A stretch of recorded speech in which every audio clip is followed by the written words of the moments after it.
I want to start off today by asking you, the listener, a pretty straightforward question, and I want you to be completely honest with yourself about your own assumptions. Oh, I like where this is going. Setting a trap right off the bat. Well, yeah, kind of. Because when you close your eyes and you picture the nation of Mongolia, what is the very first image that actually pops into your head? Right. Yeah.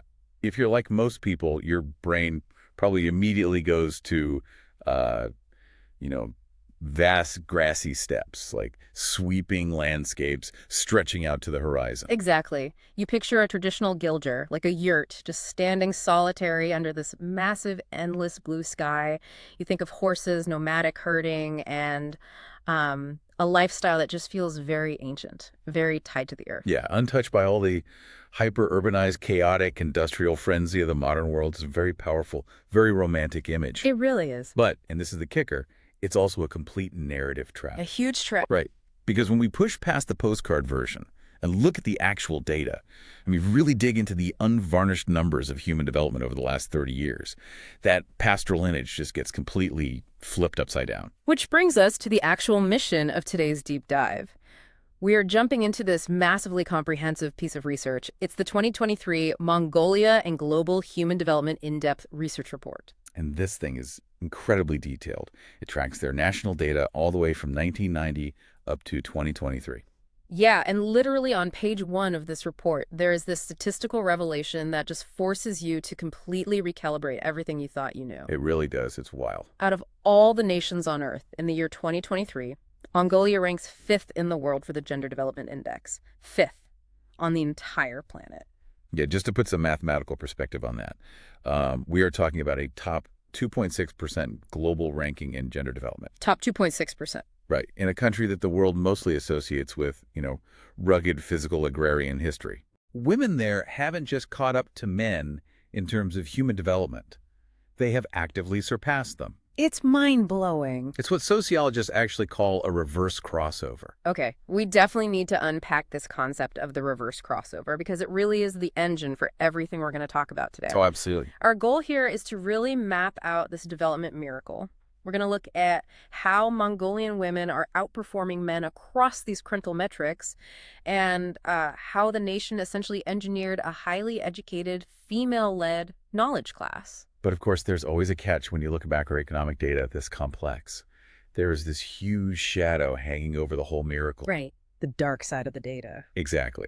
Because while they are this shining global leader in gender equality, the report reveals a brutal secondary reality. Mongolia suffers one of the world's most dramatic, precipitous plunges in global rankings when you adjust their success for planetary pressures. Planetary pressures. So we're talking about the ecological footprint. Yeah, exactly. Yeah. When you factor in the carbon output, the sheer physical materials required to fund this societal advancement, the whole miracle suddenly looks incredibly, incredibly fragile. So as we go on this journey through the data today, the core question we really want you to keep in the back of your mind is this. Why does a country leading the world in gender development face such a fragile, completely unsustainable green balance? Right. How do you reconcile a top-tier gender equality triumph with an ecological footprint that's just flashing red everywhere? It's a huge paradox. Yeah. And to start unraveling it, we can't just look at a snapshot of 2023. We have to rewind the clock. Yeah, because development isn't an event. It's a compounding process. We have to go back to the baseline of the report in 1990. Let's start with the foundational metric, the Human Development Index, or the HDI. The big one. Yeah, the big one. And for anyone who doesn't spend their free time reading socioeconomic white papers, think of the HDI like a student's cumulative GPA, or like a decathlon score for a whole country. That's a great way to put it. It takes all the chaotic complexity of health, education, economic wealth, and just boils it down into one single number between 0 and 1. Right, where 0 is total systemic failure and 1 is basically utopia. So back in 1990, the dawn of this data set, Mongolia's HDI was 0.593. And for context, the world average right at that moment was 0.60. Okay, so they were right there, just a tiny microscopic fraction below the exact middle of the global pack. Exactly. But it wasn't a smooth upward curve from there. Just 3 years later, in 1993, the data shows this incredibly sharp, painful contraction. Their HDI actually drops from 0.593 down to a historic low of 0.567. I really want to pause on that drop because when a nationwide human development index goes down, that isn't just a line on a graph. It's a traumatic event for the people living there. Oh, absolutely. It means lives are demonstrably getting shorter, or people are getting poorer, or schools are closing. Yeah, and the report contextualizes this 1993 low point as the direct result of the post-Soviet transition struggles. Right, the previous economic scaffolding just vanished overnight. The country was navigating immense structural upheaval. But what makes the report so compelling is the rebound. From that 1993 low, Mongolia begins what I'd call a grueling 30-year marathon climb. Relentless is the word I would use. Decade after decade, through varying global economic climates, they just push that aggregate number up.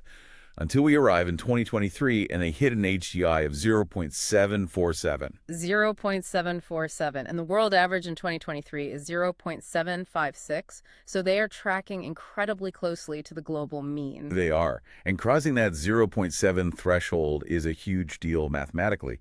It officially classifies Mongolia as a high human development nation. Right. Out of the 203 countries measured globally, they currently rank 104th. Okay, but wait. I have to push back on this framing just a little bit. How so? Well, we're using this phrase, high human development, and climbing to the 104th spot globally sounds like a massive victory. But going back to my GPA analogy, an aggregate score can hide a lot of systemic secrets. That is very true. Like, you can have a student who gets an A+ in history, right? But they get a D- in math. They still walk away with a solid C average, but that average tells you nothing about the fact that they can't do algebra. Right. So if we want to decode the Mongolian gender miracle, we have to tear that 0.747 score apart. We need to look at the individual grades making up the decathlon score. And that is exactly the analytical approach the report takes on page 3. It breaks the HDI into 3 distinct dimensions: health, education, and income. Let's isolate those based on the 2023 data. Let's do it. So the first dimension is health. That's quantified by life expectancy at birth. In Mongolia, the average life expectancy is 71.7 years.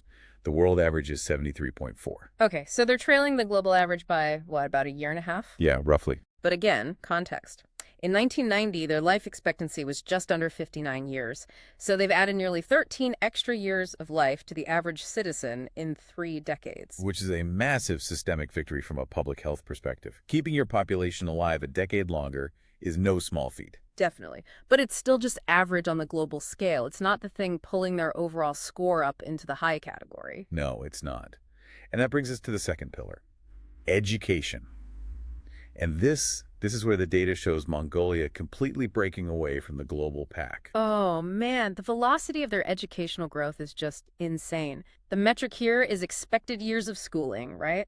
Correct. So globally, the average expected years of schooling is 13.0 years. Mongolia completely eclipses that. Their expected years of schooling sits at an incredible 13.6 years. 13.6 years. Think about the logistical infrastructure you need to achieve that. They are beating the global average by more than half a year. They're essentially engineering a society where the baseline expectation is pushing the population entirely through primary and secondary education, and then significantly into university-level education. So education is the engine. It's the straight-A subject on their national report card. It's pulling the entire societal average upward.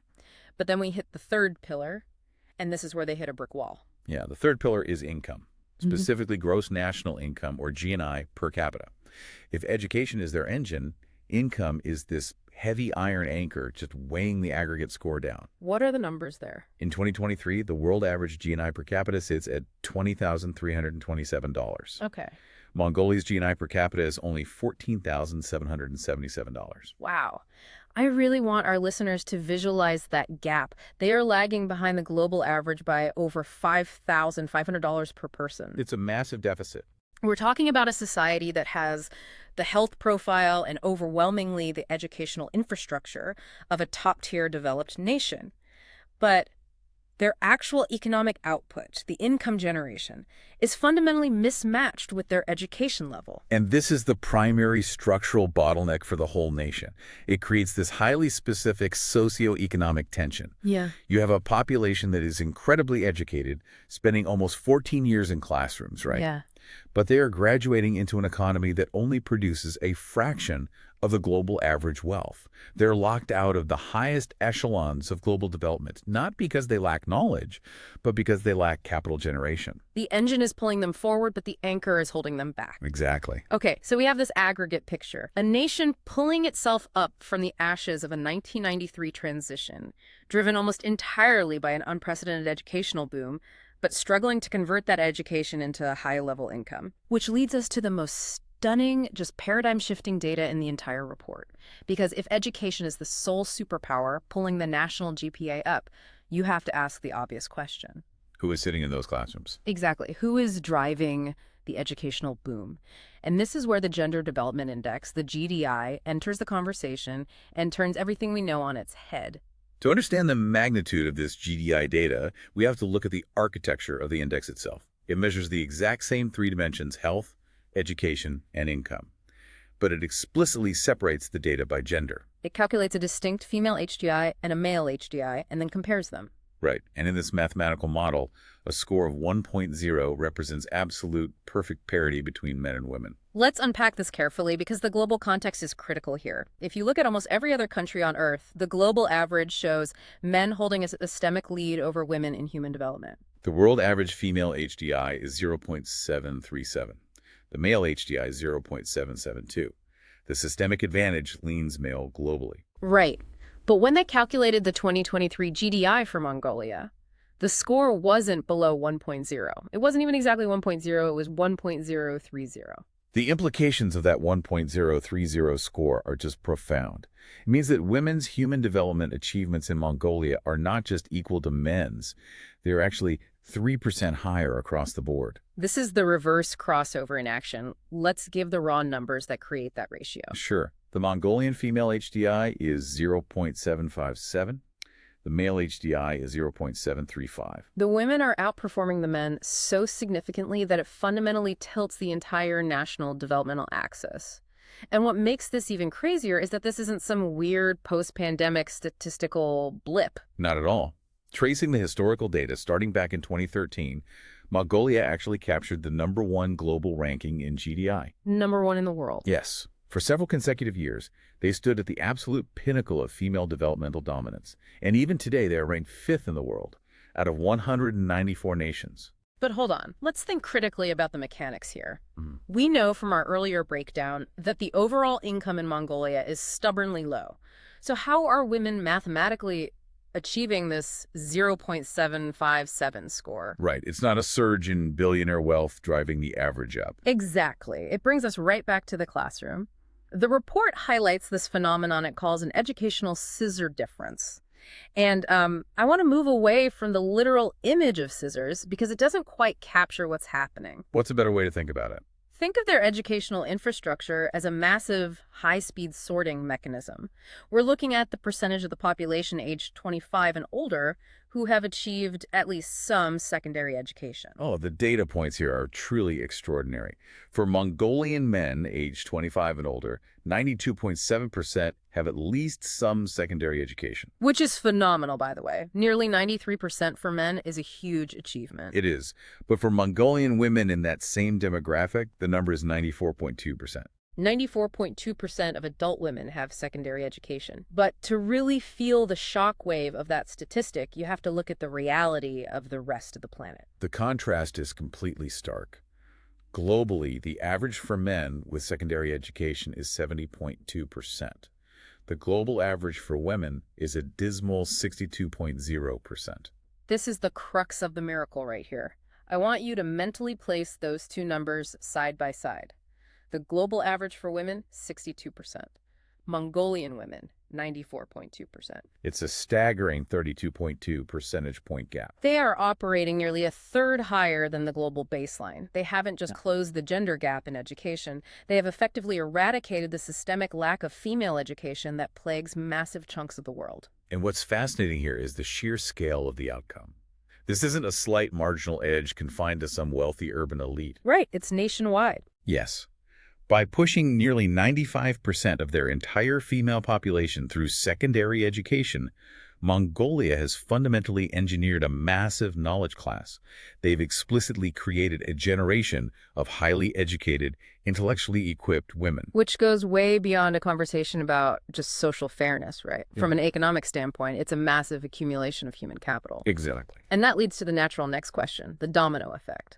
If you have this highly educated female population, how does that intellectual capital translate into the broader physical and social realities of the nation? If you educate women at an unprecedented rate, what happens to physical health, family structures, power dynamics? Right.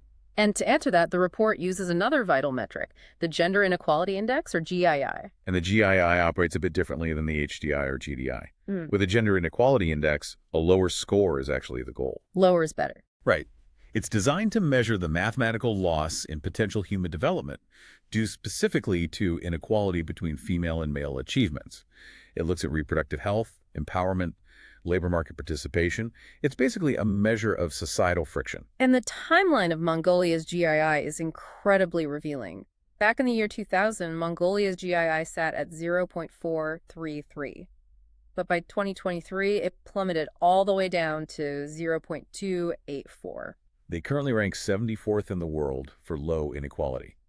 And the report pinpoints this very specific leap that occurred in 2012, where the inequality score dropped massively from 0.420 down to 0.347 in a very short window. That rapid contraction tells us something vital about the mechanics of the society. It proves that the benefits of engineering that female knowledge class aren't just isolated to getting academic certificates. No, those benefits are cascading into systemic, life and death societal changes.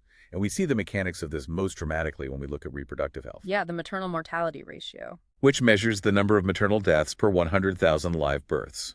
And I cannot overstate how important this specific metric is. Global health experts routinely consider the maternal mortality ratio to be one of the most vital, ungameable signs of a nation's baseline healthcare infrastructure. And its fundamental valuation of women's lives. Exactly. The historical contrast here is immense. In 1990, near the start of this timeline, Mongolia's maternal mortality ratio was 365. So for every 100,000 live births, 365 women were dying. Yes. Fast forward through 30 years of the educational bout, up to 2023. That number has plummeted from 365 down to just 39.5. A drop from 365 down to 39.5, that's not just an improvement. That is a complete systemic overhaul of maternal survival. And we have to ask how that happens. Right. Better hospitals and technology play a role, sure. But the underlying mechanism is the education we just talked about. When 94.2% of women have secondary education, you have a population of mothers who possess health literacy. They have the knowledge to understand prenatal care, the agency to demand medical intervention, and the societal standing to prioritize their own survival.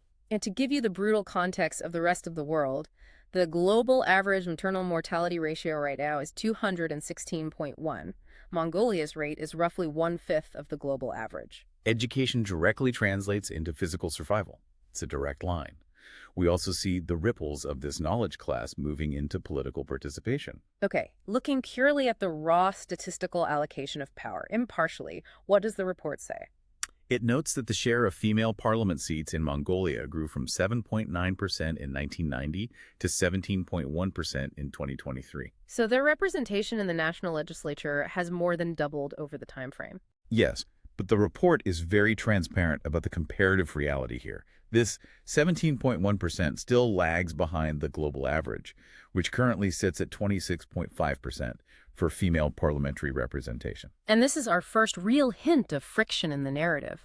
We have a population where women are vastly more educated than the global average. They are surviving childbirth at 5 times the rate of the global average, yet their political representation is below average. It suggests that the translation of raw educational capital into actual societal leadership isn't completely seamless. Not seamless at all, and that friction brings us to what I consider the absolute greatest paradox of this entire report, the labor market. Oh, the labor market data. This is where the linear narrative of the development miracle hits a profound contradiction. Here's where it gets really interesting for the listener. Let's look at the logical progression.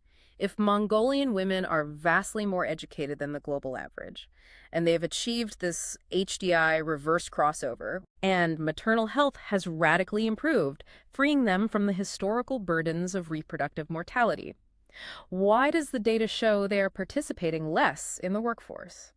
The raw numbers really demand an explanation. In 2023, the female labor force participation rate in Mongolia sits at 52.8%. For Mongolian men, the participation rate is 68.9%. That is a massive disconnect. Despite possessing the overwhelming majority of the nation's educational capital, nearly half of the adult female population is not engaged in the formal labor force. Now, for transparency, the global average female participation is 48.5%, and male is 74.1%. So Mongolia is technically performing slightly better than the world average for women. Yes, but within their own borders, the gap between the 68.9% of men working and the 52.8% of women working is structurally massive, especially when the women hold the educational advantage. And this gap raises a huge question about the direction of the country, especially when you look at recent trend lines. The report actually notes an alarming detail that complicates things even further. Female workforce participation in Mongolia is not currently growing. Wait, it's not growing. No, it actually peaked recently, in 2019, at 53.3%. And it's been actively falling over the last few years, down to the 52.8% we see today. So how do we explain this? How do you mint a generation of highly educated women and then see their workforce participation actively decline? What are the mechanics of this failure? The data reveals a profound structural bottleneck in the Mongolian economy. Mongolian women possess the human capital, the knowledge, the training, the health, but they are slamming into immense structural, societal, and economic hurdles when it comes time to deploy that capital into the labor market. We have to look at the mechanics of the economy itself then. Exactly. If an economy is heavily reliant on physical labor, resource extraction, or industries traditionally dominated by male workforces, it might simply not be generating the specific types of specialized knowledge-based jobs that match the high education levels of its female graduates. Combine that lack of structural job creation with potential deficits in childcare infrastructure, or just traditional expectations regarding domestic labor, and you create an environment that actively fails to absorb its most educated citizens. Think of their national economy as a high-performance sports car. The highly educated female workforce is that incredible engine of human capital. They spent 30 years building it. A very expensive engine. Very expensive. But the car is stuck idling in the garage because the country hasn't built the paved roads, the knowledge-based economic infrastructure required to actually drive it. That's a great analogy. So instead of utilizing this massive intellectual resource, they're minting graduates who hit an invisible ceiling and just step out of the formal workforce entirely. It is a catastrophic loss of potential economic momentum for a country that, as we established earlier with that $14,000 GNI, is severely struggling to generate income. Imagine the sheer economic explosion that would occur if that 94.2% of secondary educated women were fully unleashed and integrated into the high-value economy. From a developmental standpoint, it is the greatest untapped resource of the Mongolian economy. But before we completely move away from the topic of inequality and labor, we have to look at how this unique, somewhat contradictory social structure affects the stability of the nation as a whole. Because despite the frustrating labor gap, the underlying foundation of broad education means Mongolia still distributes its overall development far more equally than the vast majority of the world. Yes, and the researchers measure this using a fascinating tool called the Inequality-Adjusted HDI, or the IHDI. The mechanism of this metric is actually brilliant. It really is. Basically, you take the shiny top-line HDI score, that 0.747 decathlon score, and you mathematically penalize it. You tax it based on the level of systemic inequality within the society. Right, so if a country boasts high overall wealth and development, but all of that development is hoarded by the top 1% while everyone else struggles, the IHDI mathematical penalty will ruthlessly expose that hoarding, and the score will drop significantly. So what happens when you apply this penalty to Mongolia? When you apply the inequality penalty to Mongolia's data, its HDI of 0.747 drops to an IHDI of 0.647. Okay. That represents a mathematical loss of 13.4% of its total developmental value, due to internal inequality. Now, losing 13.4% of your national development score to inequality sounds like a harsh penalty. Until you widen the lens and look at the rest of the planet. Precisely. The comparative context is key. When you take the global average HDI and subject it to the exact same inequality penalty, the world as a whole loses 22.0% of its value. Wow. The global score drops precipitously from 0.756 all the way down to a failing 0.590. Let's clearly state that contrast for a second. Mongolia loses 13.4% of its development to inequality. The rest of the world, on average, loses 22%. Mongolia's inequality tax is dramatically lower than the global baseline. Which leads to a crucial stabilizing conclusion about the Mongolian model. Despite its flaws, the nation distributes its development far more equally than the average country. That massive, broad base of secondary education, even with the labor market paradox, has fundamentally engineered a society with incredible baseline resilience. The wealth, the health, and the knowledge they do possess aren't just isolated in an ivory tower somewhere. They are broadly distributed across the population. That systemic resilience is vital for national stability. It is. But I want to pivot here because we cannot let that resilience mask the absolute reality of the income gap we discussed earlier. Our macroeconomic data paints a picture of an educated, relatively equal society that, quite frankly, just isn't generating enough money. Right. But macro data, like averages, indexes, aggregate percentages, it can be cold. It has a tendency to blur the edges of human suffering. What happens if we strip away the comfort of the national averages and look through a microscopic lens at how the most vulnerable people in this society actually live their daily lives? To perform that microscopic analysis, the report utilizes the Multidimensional Poverty Index, or the MPI. This relies on detailed survey data from 2018. And the brilliance of the MPI is that it refuses to look at poverty merely as a lack of financial currency. Exactly. It recognizes that poverty is a lived physical experience. It asks, regardless of the national GNI, are individuals within the society physically deprived of basic health, fundamental education, and baseline living standards? This is such a critical distinction to make. You can have a theoretical income of $2 a day, but if you live in a place with zero access to a functioning toilet or you have to drink contaminated water, the physical intensity of your poverty is infinitely more severe than someone with that same $2 who happens to have municipal plumbing. Very true. So looking through the lens of the MPI, Mongolia's multidimensional poverty headcount is 7.3%. Okay. And the calculated intensity of that poverty for those experiencing it is 38.8%. So we have a statistical reality where roughly 7.3% of the population remains trapped in this severe multidimensional poverty. But the real analytical insight doesn't come from the head count, does it? No, it comes from breaking down the specific mechanisms of their deprivation. What exactly keeps this 7.3% anchored in poverty while the rest of the country climbs the HDI ladder? The report explicitly breaks down the deprivation into 4 primary contributors.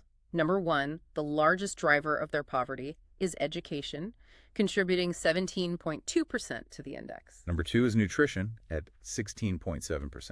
Number 3 is sanitation at 13.9%. And number 4 is cooking fuel, contributing 13.7% to their multidimensional poverty. Now, we need to address an immediate, glaring analytical contradiction here. The education piece. Yes.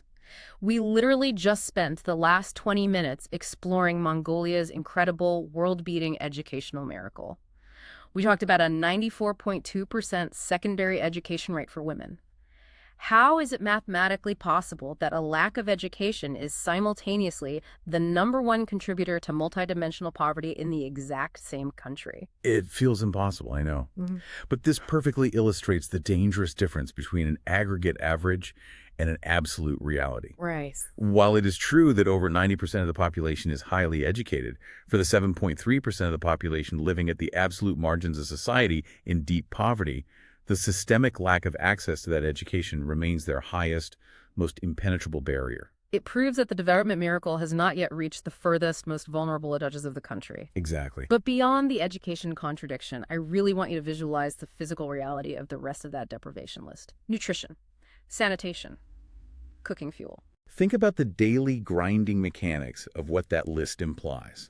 For the most vulnerable 7.3%, the struggle of poverty isn't merely looking at a zero balance in a bank account. No.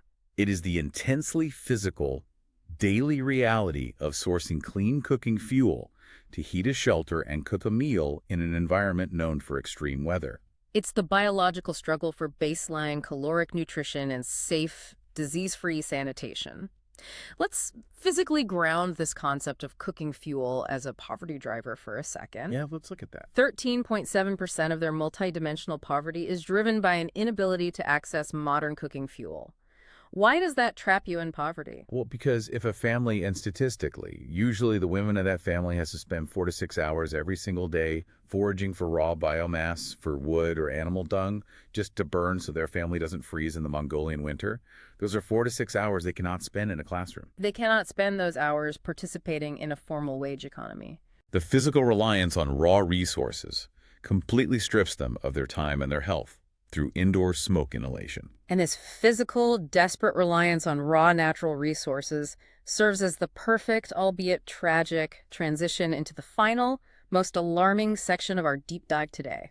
Because this heavy reliance on physical materials hints at the massive, immovable wall that Mongolia's entire development miracle is currently accelerating toward. We have arrived at the ecological price tag. Up until this point in the report, we've tracked and analyzed the incredible 30-year rise in the HDI. We unpacked the historic GDI reverse crossover. But human development, the building of schools, hospitals, and infrastructure, it doesn't happen in a magical vacuum. It requires immense amounts of physical energy, raw materials, and extracted resources. And this is exactly where the research report takes its darkest, most critical turn. The researchers take the HDI, that hard-won decathlon score of 0.747 that officially categorized them as high human development, and they apply one final ruthless adjustment. They create the Planetary Pressures Adjusted HDI, or the PHDI. They mathematically penalize the country's development score based on the sheer volume of its carbon emissions and its absolute material footprint. And when they apply this planetary penalty to Mongolia, the resulting drop is just staggering. It is a brutal, almost unprecedented statistical correction. Before the planetary adjustment, based purely on their human achievements, Mongolia ranked 104th in the world. But after the environmental penalty is applied, their rank plummets to 123rd globally. That is a 31-position drop, minus 31 places. They practically free fall down the global development leaderboards. Yeah. We have to ask the mechanical question, why? Why is the planetary penalty levied against Mongolia so extraordinarily severe? To understand the magnitude of the drop, we have to examine the immense high carbon shadow the country casts.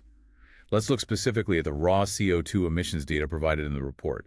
Mongolia currently emits 13.597 tons of carbon dioxide per capita. 13.597 tons of carbon for every single man, woman, and child. Now, that number is abstract until you place it next to the global baseline. To put that into perspective, the global average for carbon emissions is 4.536 tons per capita. The math is undeniable. Mongolia is emitting almost exactly 3 times the global average of carbon dioxide. 3 times the global average. I want you to think about the incredible friction of that reality. For a population that the world traditionally romanticizes as nomadic, pastoral, and deeply connected to nature, their modern, mechanized carbon footprint is monstrously out of proportion with the rest of the planet. And the report notes that this current level isn't even their historical high. Per capita emissions actually peaked back in 2013 at a suffocating 15.2 tons. Wow. And while the number fluctuates slightly year to year, it remains dangerously, stubbornly locked at a high altitude. But carbon emissions are only half of the planetary pressure equation, right? Right. To truly understand the ecological cost, we also have to examine the material footprint, which measures the absolute total of physical materials, the raw biomass, the fossil fuels, the metal ores, and the non-metallic minerals that are extracted and consumed by the national economy to support its current level of development. Basically, how much physical earth are they moving, burning, and consuming to maintain their schools, their hospitals, and their modern lifestyle? So what are the numbers there? The data shows that Mongolia consumes 25.04 tons of physical material per capita. The world average is 12.714 tons. I really want you to visualize that number. 25 tons, that's the weight of roughly 12 standard automobiles. Yeah. For every single person in the country, from a newborn baby to an elderly grandparent, that immense volume of physical earth, coal, copper, biomass is being extracted and consumed every single year just to keep the economic engine running. They're consuming double the global average of physical materials, 3 times the global carbon, double the physical materials. If we connect these ecological metrics back to the broader developmental picture, it reveals a very harsh systemic truth. Mongolia's 30-year marathon, pulling itself up from a struggling transitional state in 1993 to a high human development nation today, has been deeply, almost entirely, resource dependent. Their specific path to national prosperity has been incredibly ecologically expensive. They are literally burning vast amounts of coal, aggressively extracting mineral wealth, and utilizing heavy carbon-intensive resources to fund their schools, to build their healthcare networks, and to finance their modern infrastructure. It's the definition of a fragile prosperity. They've undoubtedly built an incredible social infrastructure, especially when it comes to the education and health of their female population, but they've built that shining social edifice on an ecological foundation that is structurally and mathematically unsustainable. You simply cannot emit 3 times the global average of carbon and consume double the world's materials indefinitely without eventually facing catastrophic systemic consequences, both locally in terms of pollution and environment, and globally. Which brings us to the ultimate necessity of this deep dive: synthesizing all this disparate, often contradictory data. Right. After analyzing 30 years of progress, paradoxes, and planetary pressures, how do we accurately place Mongolia in the global context today? Let's put all the puzzle pieces together for you, the listener, so you can see the complete picture. The report provides a brilliant summary tool called the 2023 Competitiveness Matrix. Think of it as a definitive global coordinate system. Based on the hard data, where does Mongolia actually stand in the world? Here is the final, unvarnished breakdown across the 4 major indices. In the Gender Development Index, the GDI, they are elite. They exist in the top 2.6% of the world, ranking 5th out of 194 tracked nations. In the Inequality-Adjusted HDI, the IHDI, they demonstrate highly commendable social resilience. They sit in the top 41.9% globally, ranking 75th out of 179 nations, proving statistically that their development, while imperfect, is broadly shared across the populace. In the overall Standard Human Development Index, the HDI, they are slightly below the exact middle of the pack, but holding steady in the high category. They are in the top 53.7%, ranking 109th out of 203 nations. But then in the Planetary Pressures Adjusted HDI, the PHDI, the floor falls out. They collapse into the bottom quartile, sitting in the top 74.1%, with a dismal ranking of 123rd out of 166 nations. So when we synthesize these coordinates, what is the defining reality of modern Mongolia? We're looking at a country defined by extreme, almost whiplash-inducing contrasts. It's a society with world-beating, elite gender equity, solid internal social resilience, acceptable overall human development, but incredibly poor, highly dangerous ecological sustainability. It is a nation of brilliant, highly educated women living inside an economic engine that is fundamentally addicted to high carbon output. So what is the blueprint for their future? How do they navigate out of this paradox? The report actually lays out 3 core data-driven recommendations. The first directive is to maintain the gender edge. Mongolia must aggressively continue to protect and leverage its female education boom.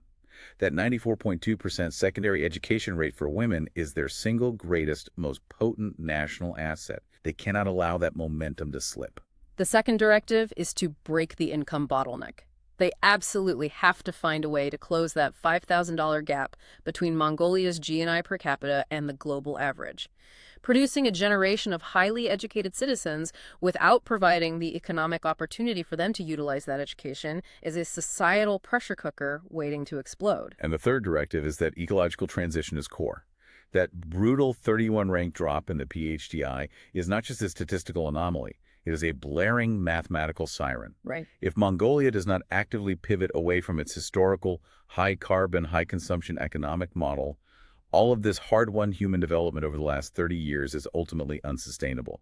You cannot maintain high human development on a planet or in the local environment that you are actively helping to exhaust. Which leaves us with one final, incredibly provocative thought to send you off with. We've spent an hour dissecting the data, tracing the 30-year trends, and unpacking the massive paradoxes of this society.